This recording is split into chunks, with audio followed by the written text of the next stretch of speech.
My name is Taya Graham. I'm the host of the Police Accountability Report. I'm here with my reporting partner, Stephen Janis, with breaking news. Police officers are still making minor arrests despite the risk to public safety that this poses. Just last night, six police officers arrested one man for running a red light to avoid the police officers that were harassing an Amazon employee. Stephen, can you give us some of the details on what happened? Yeah, our photographer, Cameron Granadino, caught this on video. What happened was that an Amazon delivery person was double parked in Charles Village in Baltimore City.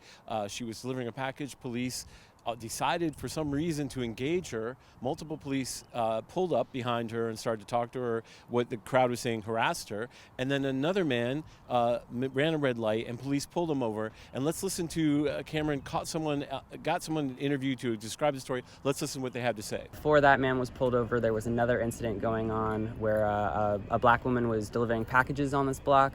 And so she was in the right-hand lane with her hazards on to drop off the packages, and a cop for some reason must have come up behind her to harass her, and that's when I came down because I was in my apartment and I saw cop lights, and so I came out just to make sure everything was okay.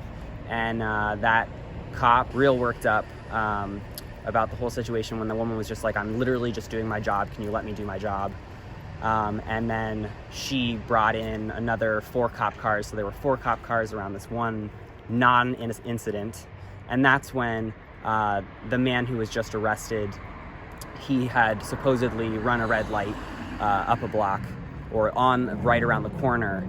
And so he then was on this block where there were 4 cop cars and another car pulled over, so he couldn't pull over. And so the cop was claiming that he was evading the order of the police by not pulling over, but he literally couldn't pull over until the end of the block. So that's when that white officer and started yelling things like, put your hands out the window, like get out of the car. And when I saw him get out of his vehicle, he did have his hand on his holster, and the poor guy in the car was just like, man, calm down. And like, what did I do? Like, I just ran a red light, like just give me my ticket and let me go. He gave the guy a ticket. The guy was ready to go. The guy he asked him, like, you know, why did you want to be a cop? Like, why are you doing this? And that's when the cop decided to pull him out of his vehicle again. Whoa. I never denied no test. I'm sorry, listen, it's on the camera. I never denied no test. Did I ever deny a test? No. Did I ever deny a test? I never denied no test. I'll take a test right now. I asked him why his hand was shaking. Yes, sir. With the media. No, listen, I asked him why his hand With the was media. Okay, on the sidewalk. With the news. Okay, you can do that from the sidewalk. It's public property. You can't be in the road if you get hit, that's on you. So, Stephen, what are we seeing on camera right now? Well, what you're seeing here, we're showing you, and that we're going to show you without me talking about it, is actually the culmination of the arrest, where the man is pleading with them not to throw him in jail, because as we know, jail is about as dangerous as it gets right now. So he was pleading with him at the same time, and even though the cops, we refused to listen to him, and they were accusing him of being drunk, and so it was a really significant and I think scary situation. Right here in front. Boy, he's towing the car. Boy, he's arrested. Why are you towing my car? There was no challenge. He did not. Come on, no. Be reasonable. Be reasonable. Be reasonable. Be reasonable. Come on.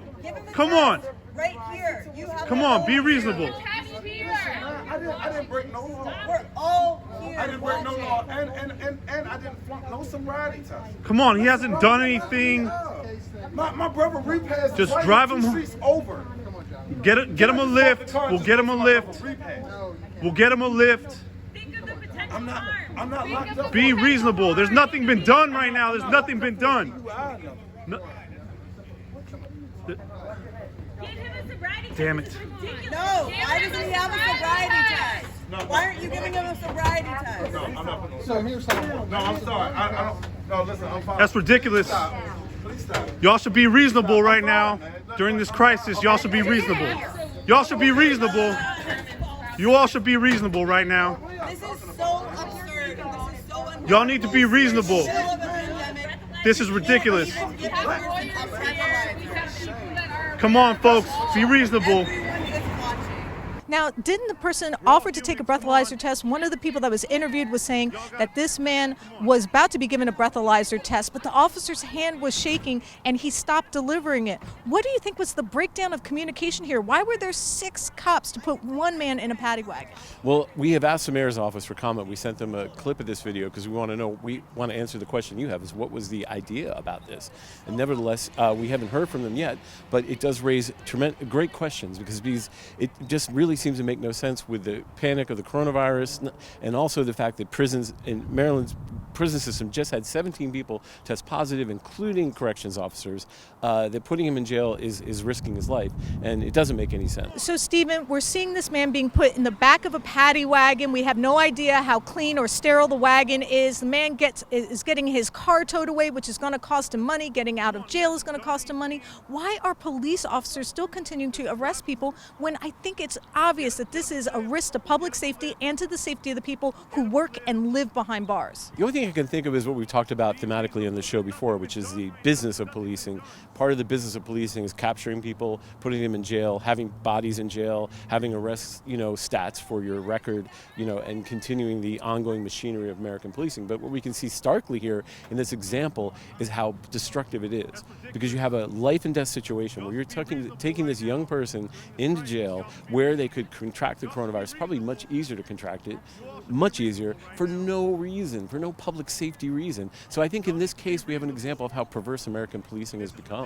It is obvious that policing for minor arrests during a time of a pandemic is not useful to public safety. As a matter of fact, there's 900,000 hospital beds in America, but over 2 million prison beds, which begs the question, which beds are we trying to fill? Because minor arrests will end up filling both. My name is Taya Graham. This is Stephen Janis. We're reporters for the Police Accountability Report. Please be safe out there.